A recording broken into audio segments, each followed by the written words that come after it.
Yes, growing up in the early 2010s as a Sonic fan, you were probably watching Sonic Paradox, Sonic Zombies, or that Sonic and Shadow Numa Numa video for like the 5th time today. What can a bored Sonic kid do on a day like this? Ones who are creative and want to make their own characters, but their only source of making characters is Windows Paint, and that's it.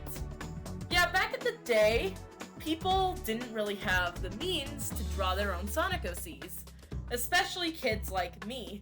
Hi, I was that kid in the early 2010s, and let me introduce you to this. If you recognize the picture that is on screen right now, you may be entitled to financial compensation. The Furry Dollmakers were a thing on DeviantArt and all across the web, but the female and male furry doll makers by this specific creator defined a generation of OC creators such as myself. Heck, even I used this to make gender-bend versions of Sonic, Tails, and Knuckles back in the day. Here's the pictures. Pick your poison. So I thought, let's go back to a simpler time and bring it to the 2020s. I was trying to say the 2013s. That's silly. Bring it to the 2020s today with creating Sonic Furry Dollmaker characters and redrawing them in 2023. Now that I don't trace other people's art for clout on Miiverse, I'm able to use my creative input and freedom to make my own characters my way.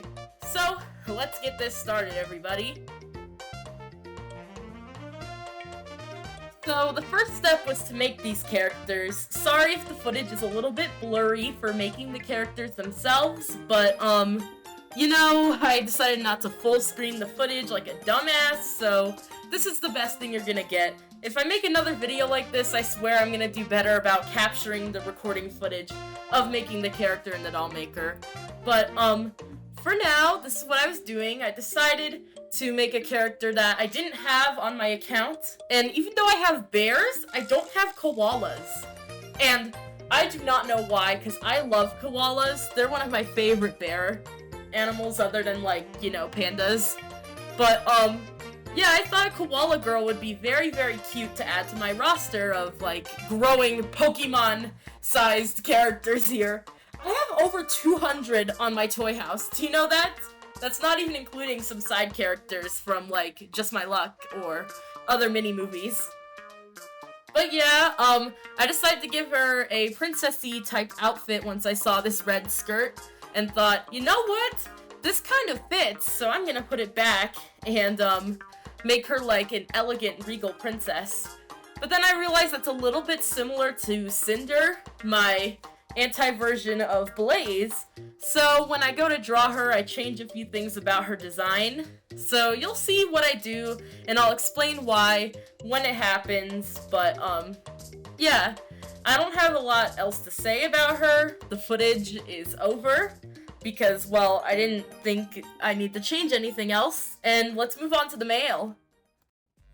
So, the male's footage is not nearly as long because in the first footage I had to get used to using the Dollmaker again and stuff like that.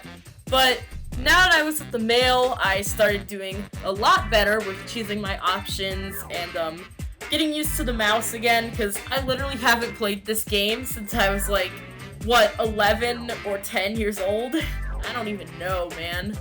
But, yeah, I think I succeeded more with what I said at the beginning, wanting to give this a 2000s feel. I definitely succeeded with the male, and for one reason alone, his bangs. His bangs look like an emo, and I love it, as you can tell, because I made Marina, I've drawn my sister's emo Thorn, and of course I made Midnight Fang, my emo/Bat Pony inspired MLPOC. But, yeah, I love the emo/punk style that this game has. Look at all these edgy haircuts. But, I had a lot of fun making this guy.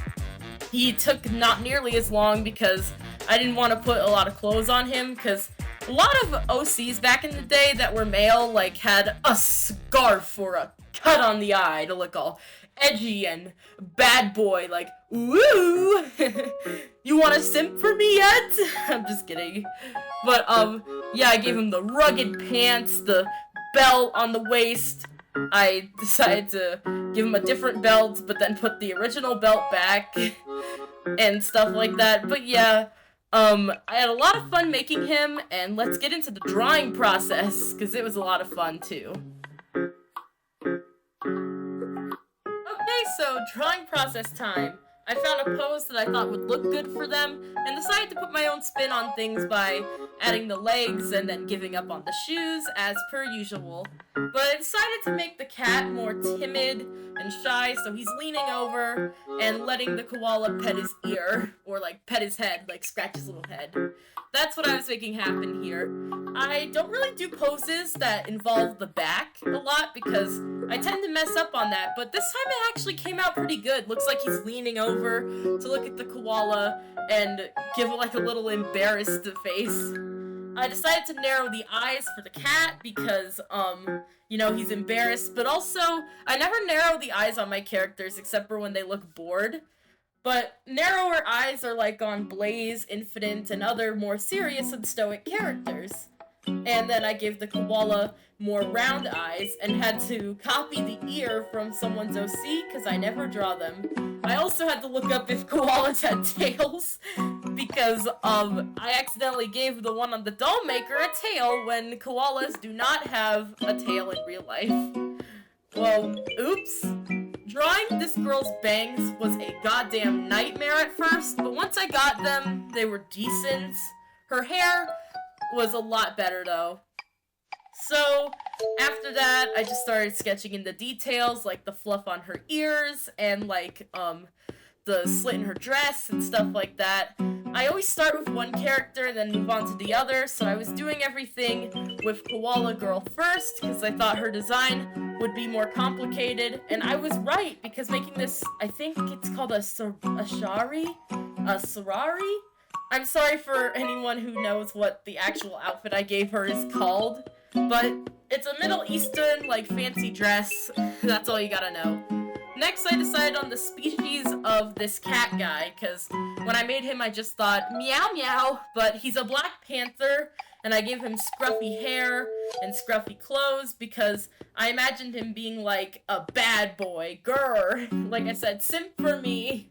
But he's not like a super edgy, emo bad boy like people made him in the past. If I made him in like 2013, then he probably would have been that exact archetype. But, yeah, let me tell you about what I decided to do with these characters and their story and personality. So, this cat right here is a Black Panther, and, he has a softer side. He used to be a rogue, but, the princess, Koala, found out about it and spared him from her parents' wrath and kept him as a servant, but he willingly gave himself up. She didn't like force him to stay. He wanted to make things up to her and make things right, so he did the right thing and decided to become a servant to the koala lady, which koala lady's very kind, a little bit sheltered, but yeah. So when I was coloring her in, I decided to tweak in Koala Girl's colors of the blue because it reminded me too much of Cinder, my anti-blaze. So I made her muzzle the same tan, like brownish tan, and then made her blue a slightly lighter variant of Cinder's blue. And yeah, coloring her and the cat in were very fun. I don't have a lot else for their story, that's why I just kind of cut it off there. But yeah, drawing this dude, he was a lot of fun, and I actually ended up naming him something silly. I named him Emori, which I'm calling him Emo Ray now, because my sister called him freaking 9-inch tails when she saw the picture. So, you know what, his name is Emo Ray now. Just kidding, his name's still Emori, and then, Caroline is the koala, for any of you guys who wanted to know. In the footage, you'll see me typing their names, but, yeah, I kind of gave up on the background. After this, you'll probably see that soon, but, I had a lot of fun doing this challenge. If you want to see me do another challenge like this in the future, please, please, please tell me. I already have one planned, and I'll probably get around to making that video soon. I've missed making art videos like this, and for any of my new subscribers, or old ones, what do you think of this editing style? I really like it. It's kind of different and distinct, and a little bit more scripted, but it's this rambling part is probably getting on somebody's nerves. I'll just cut to the finished picture now, and then give my final thoughts, after that.